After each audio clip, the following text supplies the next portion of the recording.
आज का हमारा टॉपिक है प्राग ऐतिहासिक राजस्थान कालीबंगा के विशेष संदर्भ में। राजस्थान का आदि मानव अन्य आदि मानवों के भांति पूर्व पाषाण युगीन मानव था।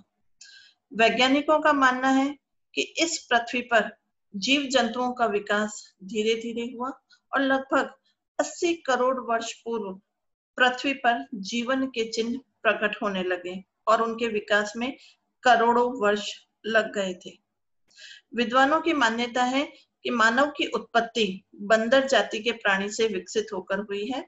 मनुष्य को पशु धरातल से उठकर सभ्य होने में करोड़ों वर्ष लगे, लेकिन इस विकास यात्रा का कोई लिखित इतिहास नहीं है। इतिहासकारों ने इस समय का चित्र मानव शास्त्र और पुरातत्व के आधार पर खींचने का प्रयास किया। इस लंबे समय का विभाजन उन्होंने उन चीजों के नाम पर किया जिनसे मनुष्य औजार व हथियार बनाकर अपना जीवन निर्वाह करता था। ये चीजें थी पत्थर और धातु। इसीलिए राजस्थान के प्राग ऐतिहासिक काल को दो भागों में हम बांटते हैं, एक पूर्व पाषाण काल और दूसरा उत्तर पाषाण काल। पूर्व पाषाण काल युग का आरंभ आज से लगभग 6000 वर्ष पूर्व हुआ था। इस युग का मानव बर्बर था, उसका जीवन पशु तुल्य था। हिंसक पशुओं के कारण उसका जीवन जो था वो खतरे में था। अतः अपनी रक्षा और जीविका के लिए उसने हथियारों की रचना जो थी वो की थी और सबसे सुलभ चीज पत्थर होती थी। उसने पत्थरों को तोड़ फोड़ कर कुछ को पहना करके जो है ये हथियार बनाए। इन हथियारों में कुल्हाड़ी, तीर के फाले, खोदने फेंकने वाले औजार, छेद करने वाले औजार जो हैं वो उसने बनाए। इस समय के हथियार भद्दे और सौंदर्य रहित होते थे। ये हथियार राजस्थान में दक्षिण पूर्व और उत्तर पूर्व राजस्थान की नदियों के किनारे जो हैं वो प्राप्त हुए हैं। अजमेर, चित्तौड़, भीलवाड़ा, जयपुर, जालोर, पाली, टोंक आदि क्षेत्रों में इस तरह के औजार हमें प्राप्त हुए हैं। आदि मानव धातु और मिट्टी का प्रयोग करना नहीं जानता था और न ही आग जलाना जो है वो जानता था। वो आदि मानव जो था वो भ्रमणशील होता था, घर बसा कर नहीं रहता था। पर्वत की कंदराओं में, पेड़ के नीचे जो है वो अपना जीवन यापन किया करता था। राजस्थान के आदि मानव ने कई हजार साल पूर्व पाषाण युग में बिताए, लेकिन धीरे धीरे उसके मस्तिष्क और ग्रहण शक्ति का विकास होने लगा और वह उत्तर पाषाण काल में प्रवेश करने लगा। यद्यपि उनके हथियार और औजार इस समय भी पत्थर के ही रहे, लेकिन उनके आकार थोड़े अलग हो गए। वो अच्छे प्रकार के हथियार हो गए। हथियार पत्थर के टुकड़ों को तराश कर अब ये लोग बनाने लग गए। इस काल में पत्थर के ओखली मूसली का प्रयोग भी जो था वो होने लगा। औजार इस काल में नुकीले और पॉलिश वाले बनने लगे। हथियार बनाने में ही नहीं अपितु उसने अपने जीवन के अन्य क्षेत्रों में भी जो थी वो प्रगति कर ली थी। अब उन्होंने मिट्टी का प्रयोग करना सीख लिया था। मिट्टी के मकान बनाने सीखे। मकान नदी के किनारे ये लोग बनाने लगे। घास फूस, पत्ते, टहनियों को मिलाकर जो है मकान की छतें बनाने लगे। सामूहिक और झुंड के रूप में ये अपना जीवन जो है वो बिताने लगे। यायावरी जीवन जो था इन्होंने छोड़ दिया। स्थायी जीवन जीना जो है वो इन्होंने शुरू कर दिया। दैनिक जीवन में काम आने वाले मृद भांड भी जो थे अब इन्होंने चाक पे बनाना शुरू कर दिए थे। चाक का आविष्कार इनके जीवन में क्रांतिकारी परिवर्तन जो था वो लाया था। इससे मृद भांड जो थे वो सुंदर और अलंकृत बनने लगे। अलंकरण में ये लोग फूल पत्तियों की आकृतियां जो थे वो उकेरने लगे। उत्तर पाषाण काल के ये मृद भांड हमें जो है राजस्थान में चित्तौड़ जिले के बेड़ज, गंभीरी और चंबल नदियों के किनारे जो है वो प्राप्त हुए हैं। इसी तरह बनास नदी के तट पर हमीरगढ़, जहाजपुर, देवली और गिलुंड से भी हमें ये अवशेष जो हैं वो प्राप्त हुए हैं। उत्तर पाषाण काल में इन लोगों ने अपना शिकार जो था वो जारी रखा, लेकिन अब इनको अनुभव होने लगा कि शिकार इनके जीवन की समस्या का पूर्ण समाधान नहीं है। शिकार अनिश्चित था पहला तो, दूसरा मरे हुए जानवरों का मांस 2-3 दिन में खराब हो जाता था, अतः उन्होंने पशु पालना आरंभ किया। इस काल में मनुष्य ने खेती करना भी सीखा। इससे पहले वो भ्रमण करता था, लेकिन कृषि के लिए स्थायी रूप से उसने रहना सीखा। इससे जनसंख्या और सभ्यता का तेजी से विकास हुआ। इस युग में कुम्हार, बुनकर आदि व्यवसाय जो थे वो शुरू हुए। व्यवसाय व स्थायी निवास से इनमें सामूहिक जीवन जीने की वृत्ति जो थी उसका भी विकास हुआ। अब भोजन बनाने में भी इन्होंने कोई बर्बरता नहीं दिखाई। ये लोग आग जलाना सीख गए थे, दूध का प्रयोग करना सीख गए थे और खेती करना सीख चुके थे। गांव के बसने और खेती करने से इनके अंतर्गत पारिवारिक जीवन जो था वो शुरू हुआ था। खेती एक ऐसा व्यवसाय था जिसमें सामूहिक प्रयास की आवश्यकता पड़ती थी, अतः परिवार जैसी संस्था का जो है उद्भव हुआ। अपने पशु के चारागाहों के लिए इनके अंतर्गत जो थी वो लड़ाइयां शुरू हुई, अतः इनको नेता की भी आवश्यकता जो थी वो महसूस हुई, तो परिवार का मुखिया जो था वो चुना जाने लगा था। तो इस प्रकार जो है राजस्थान का मानव भी उन्नति के पथ पर चलते हुए धातु युग की ओर जो था वो धीरे धीरे अग्रसर होने लगा। पाषाण काल के अंतिम वर्ष में धातु का आविष्कार जो था वो हुआ। भोजन पकाने के लिए जो पत्थरों से आग लगाई जाती थी उसी से ही जो है उसी से ही जो है धातु का आविष्कार जो था वो हुआ था। भट्टी बनाने में काम आने वाले धातु मिश्रित पत्थरों के प्रयोग से पिघलकर जो है वो जो धातु नीचे निकलता था उसी से इन्हें धातु का ज्ञान जो था वो हुआ था। इस धातु को ये ठोक पीट कर जो है वो औजार तैयार करते थे। राजस्थान में पाषाण काल के बाद ताम्र काल आरंभ हुआ। अब राजस्थान सहित समस्त उत्तर भारत में पाषाण का स्थान तांबे ने ले लिया था। राजस्थान के विभिन्न भागों से तांबे की वस्तुओं के अवशेष जो हैं वो प्राप्त हुए हैं।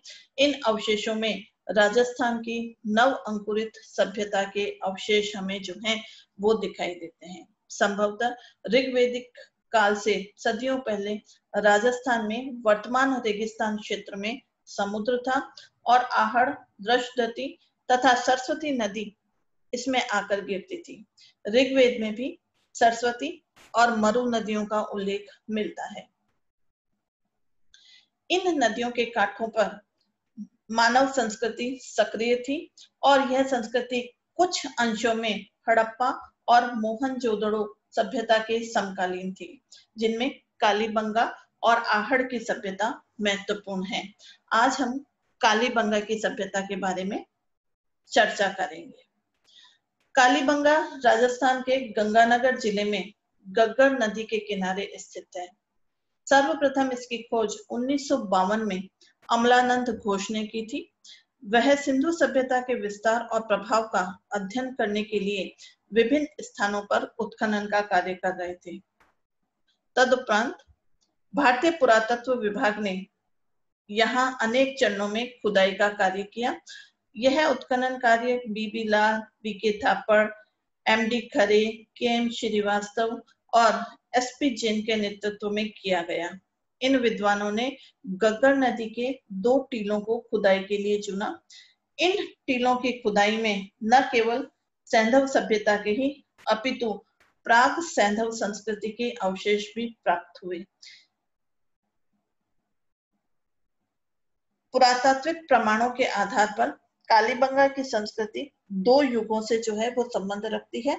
एक प्राग हड़प्पा संस्कृति और दूसरी सैंधव संस्कृति। प्राग हड़प्पा युगीन संस्कृति। कालीबंगा के पश्चिमी टीले के निचले स्तर से हमें प्राग हड़प्पा संस्कृति के अवशेष मिले हैं। इस काल में कच्ची ईंटों के बने हुए एक परकोटे के भीतर बसी हुई थी। यह परकोटा संभवतः 2 अलग-अलग समय में बनाया गया था, क्योंकि मूल रूप में परकोटे की औसत चौड़ाई 1.90 मीटर थी, जबकि बाद में निर्मित परकोटे की चौड़ाई 3.70 मीटर से 4.10 मीटर तक है। कालीबंगा के इस उत्खनन में पक्की ईंटें बहुत कम मिली है, अतः अनुमान है कि इस युग में कच्ची ईंटों से मकान बनाए जाते थे। ये ईंटें फज्जर प्रकार की होती थी, अर्थात इनका एक सिरा जो होता था वो पतला और दूसरा मोटा होता था। इनका प्रयोग ये कुओं और नालियों में करते थे। कुछ दीवारों पर लेप अथवा प्लस्तर की पपड़ियां भी मिली है। ऐसा अनुमान है कि इस युग में दीवारों के ऊपर मिट्टी का लेप किया जाता था। पूर्व सैंधव युग के मकानों में एक दालान, 4-5 बड़े कमरे और कुछ छोटे-छोटे कमरे जो थे वो हुआ करते थे। प्रत्येक मकान के आगे चबूतरे होते थे। कमरों के फर्श को चिकनी मिट्टी से लीपा जाता था। कुछ मकानों की फर्श पक्की ईंटों की बनी हुई भी मिली है। गंदे पानी को निकालने के लिए एक विशेष प्रकार के गोलाकार भांड होते थे, जिन्हें एक दूसरे पर लगाकर रखा जाता था, ताकि पानी इधर उधर नहीं फैले और जमीन पानी को सोख ले। मकान की छतें भी मिट्टी की बनती थी, जिन्हें लकड़ी की बल्लियों से बनाया जाता था। ये छत केवलों से ढकी जाती थी। यहाँ उत्खनन में अनेक मकानों में चूल्हों के अवशेष जो हैं वो मिले हैं। मकान की छतों पर जाने के लिए सीढ़ियां भी जो है वो देखी गई है। इस समय सड़कें प्राय पक्की होती थी। सड़कें प्राय 5 से 5.5 मीटर तक चौड़ी हुआ करती थी। प्राक हड़प्पा संस्कृति की सर्वोत्तम उपलब्धि यहाँ से एक जुते हुए खेत के अवशेष मिलना है। पुरातात्विक दृष्टि से यह खेत विश्व के कृषि क्षेत्र में सबसे प्राचीन उदाहरण माना जाता है। इस खेत के अवशेष कालीबंगा के दक्षिण पूर्व की ओर परकोटे के बाहर मिले हैं। संभवतः इस खेत में 2 फसलें एक साथ उगाई जाती थी। कालीबंगा के आसपास के क्षेत्रों में आज भी एक साथ सरसों और चने की मिली-जुली खेती की जाती है। कालीबंगा की खुदाई में हमें अनेक प्रकार के मृद भांड प्राप्त हुए हैं। इन्हें हम संरचना की दृष्टि से 6 श्रेणियों के अंतर्गत बांटते हैं। प्रथम समूह के मृद भांड लाल अथवा गुलाबी रंग के थे और भद्दे थे। इन पर काले सफेद रंग की आडी तिरछी रेखाएं, लहरें, जालियां, मकड़ी आदि की आकृति बनाकर जो है चित्रांकन किया गया। दूसरे समूह के मृद भांड थोड़े सफाई युक्त थे।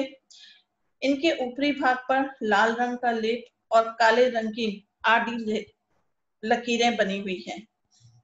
तीसरे समूह के भांड लाल और बैंगनी छाई वाले हैं। इनका पृष्ठ भाग अधिक चिकना और लेपदार है। इन पर काले रंग की रेखाएं, अर्धवृत्त, तिकोने पेड़ पौधे, तितलियां आदि अंकित हैं। चौथे वर्ग के बर्तन लाल रंग के मोटे और मजबूत किस्म के बर्तन हैं। ऐसे बर्तनों में बड़े मटके और कटोरियां जो हैं वो प्रमुख हैं। पांचवें समूह के बर्तनों में मध्यम आकार के बर्तन हैं और इनके ऊपर काले रंग की चित्रकारी की गई है। अंतिम समूह के मृद भांड स्लेटी रंग के हैं। इनमें सपीट थालियां, कटोरियां, तसले, घड़े प्रमुख हैं और इनका अलंकरण सामान्य कोटि का है। इन मृद भांडों के अलावा यहाँ से प्राग सैंधव संस्कृति के कुछ अन्य महत्वपूर्ण अवशेष भी मिले हैं, जिनमें घिया पत्थर, तांबड़े पत्थर के मनके, कंगन, पक्की मिट्टी के खिलौने, गाड़ी के पहिए, खंडित बैल की मूर्ति, सलबट्टे, अन्य वस्तुओं के खंड जो हैं वो उल्लेखनीय हैं। इस प्रकार यहाँ से प्राप्त प्राग सैंधव युगीन अवशेषों से यह स्पष्ट हो जाता है कि इस युग में यहाँ के निवासी खेती करना सीख चुके थे। पक्की मिट्टी से अनेक बर्तनों को बनाते थे। पत्थर और तांबे से बने औजारों का प्रयोग करते थे। माल ढोने के लिए संभवतः बैलगाड़ियों का प्रयोग करते थे और कच्ची मिट्टी के बने सुनियोजित मकानों में निवास किया करते थे। ऐसा अनुमान है कि भूकंप या किसी प्राकृतिक आपदा के कारण यहाँ पर बस्ती उजड़ गई। उल्लेखित ह्रास के पश्चात यह क्षेत्र शीघ्र ही पुनः आबाद हो गया। इस काल की बस्ती को बसाने वाले लोग हड़प्पा संस्कृति से संबंधित थे। इस काल में बस्ती दो भागों के अंतर्गत बटी हुई थी, पश्चिम में बना दुर्ग और दूसरा पूर्व में बसा नीचे का नगर। उत्खनन से प्राप्त दुर्ग के अवशेष जो मिले हैं उनसे स्पष्ट होता है कि दुर्ग का आकार समचतुर्भुज था और ये दो समान भागों में विभक्त था। दुर्ग के चारों ओर 3 से लेकर 7 मीटर तक चौड़ा परकोटा बना हुआ था। परकोटे की दीवार को मजबूत बनाने के लिए अनेक बुर्ज बने हुए थे। परकोटे के निर्माण में ईंटों का प्रयोग किया गया था। दुर्ग के दक्षिण भाग में मिट्टी या कच्ची ईंटों के चबूतरे बने हुए थे। इन चबूतरों पर गलियारों से बनी हुई सीढ़ियों से चढ़ा जाता था। अपर्याप्त प्रमाणों के कारण इन चबूतरों के ऊपर की संरचना के बारे में कोई स्पष्ट जानकारी नहीं है, लेकिन अनुमान है इन चबूतरों के ऊपर जो है वो संभवतः धार्मिक अनुष्ठान होते होंगे, क्योंकि एक चबूतरे पर कुआं और अग्नि वेदिकाओं के अवशेष जो हैं वो प्राप्त हुए हैं। एक अन्य चबूतरे पर भी एक कुआं और एक पंक्ति में 7 अग्नि वेदिकाएं मिली है। इस प्रकार की अग्नि वेदिकाएं कालीबंगा के कई मकानों से भी हमें प्राप्त हुई हैं। संभवतः इनका संबंध धार्मिक विश्वासों से रहा होगा। इन अग्नि वेदिकाओं में जले हुए कोयले, गो जातीय पशुओं और मृग श्रृंग के अवशेष जो हैं वो हमें यहाँ से मिले हैं। यहाँ का नगर नियोजन हड़प्पा संस्कृति की भांति सुनियोजित था। नगर के चारों ओर कच्ची ईंटों का परकोटा बना था। मार्ग और निवास स्थानों का धरातल शतरंज पट से मिलता जुलता था। यहाँ खुदाई में नगर के 8 मुख्य मार्ग जो हैं वो खोजे गए हैं। मुख्य मार्गों की चौड़ाई 80 मीटर के गुणज के मान के अंतर्गत थी। सड़कों पर दुर्घटनाओं को रोकने के लिए सड़कों के कोनों पर रक्षा स्तंभ लगाए गए थे। सड़कों से पानी के निकास के कोई प्रमाण नहीं मिलते हैं। मकानों के प्रणाली लकड़ी या पक्की ईंटों के बने थे और इनका निकास सड़क में दबाए गए विशेष प्रकार के मृद भांडों से बनाए शोध गर्तों में शॉक पिट के अंतर्गत हुआ करता था। यहाँ से प्राप्त मकानों में एक आंगन, 3 तरफ कमरे जो हैं वो बने मिले हैं।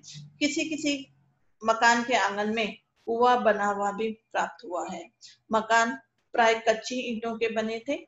पक्की ईंटों का प्रयोग केवल नालियों, कुओं और दहलीज बनाने के लिए किया जाता था। फर्श कुटी हुई मिट्टी से बनाया जाता था। एक मकान का फर्श पक्की मिट्टी की अलंकृत खपरेलों से बना हुआ भी प्राप्त हुआ है। कालीबंगा के उत्खनन में अत्यधिक मात्रा में मिट्टी के बर्तन प्राप्त हुए हैं। ये हड़प्पा संस्कृति से संबंध है। इन पात्रों में अधिकांशतः दैनिक जीवन में काम आने वाले तथा दूसरी सामग्री रखने के विविध प्रकार के बर्तन हैं। इनका अलंकरण जो है वो प्राय चित्रांकन के रूप में किया जाता था। चित्रांकन में मुख्यतः ज्यामिति की वृत्त, मत्स्य शल्क, पीपल के पत्ते बनाए जाते थे। भांड स्वरूपों में नैवेद्य पात्र, सपीठ थाली, नुकीली पेंदी के कुल्हड़, मृदंग आकार के भांड, प्रतुल आकार के पात्र जो हैं वो बनाए जाते थे। कालीबंगा के उत्खनन में इन मृद भांडों के अतिरिक्त हमें कुछ अन्य वस्तुएं भी मिली हैं, जिनमें चकमक पत्थर के लंबे फल, तांबड़े पत्थर, कांचली मिट्टी, घिया पत्थर, तांबे आदि के बने मनके, मिट्टी की चूड़ियां, कड़े, शंख वलय, टोटीदार प्यालियां, पत्थर के बाट, मनुष्य, पशु और पक्षियों की मिट्टी की बनी मूर्तियां जो हैं वो प्रमुख हैं। कालीबंगा से सिंधु संस्कृति के अत्यंत विशिष्ट प्रकार की मुद्राएं और मुद्रा छापें भी मिली हैं। इनमें विविध प्रकार के पौराणिक एवं वास्तविक पशुओं का चित्रण किया गया है। ये मोहरें घिया पत्थर, कांचली मिट्टी और तांबे की बनी हुई है। इन पर अंकित लेखों को अभी तक नहीं पढ़ा जा सका है। कालीबंगा के उत्खनन से अनेक पशुओं के अस्थि अवशेष भी प्राप्त हुए हैं। इन अवशेषों के अध्ययन से ये पता चलता है कि इस युग में कुबड़ वाला बैल, भैंस, सूअर, हाथी, ऊंट, गधा, चीतल और मुर्गा विद्यमान थे और इनमें कुबड़ वाले पशुओं में बैल के अवशेष जो हैं वो अत्यधिक मात्रा में हमें यहाँ से मिले हैं। कालीबंगा दुर्ग से 300 मीटर पश्चिम दक्षिण में हड़प्पा कालीन कब्रिस्तान भी मिला है। यहाँ से 3 प्रकार के शवाधान की पद्धतियां जो है वो प्रकाश में आई है। एक आयताकार या अंडाकार गर्त में सशरीर शवाधान, इसके अंतर्गत शव को जो था वो सीधा लेटाया जाता था। दूसरा वृत्ताकार गर्तों में घट शवाधान और तीसरा आयताकार अथवा अंडाकार गर्तों में मृद भांड निक्षेप। दूसरे और तीसरे प्रकार की कब्र में शव नहीं पाए गए हैं। संभवतः यह प्रतीकात्मक शवाधान का कोई रूप जो है वो रहा होगा।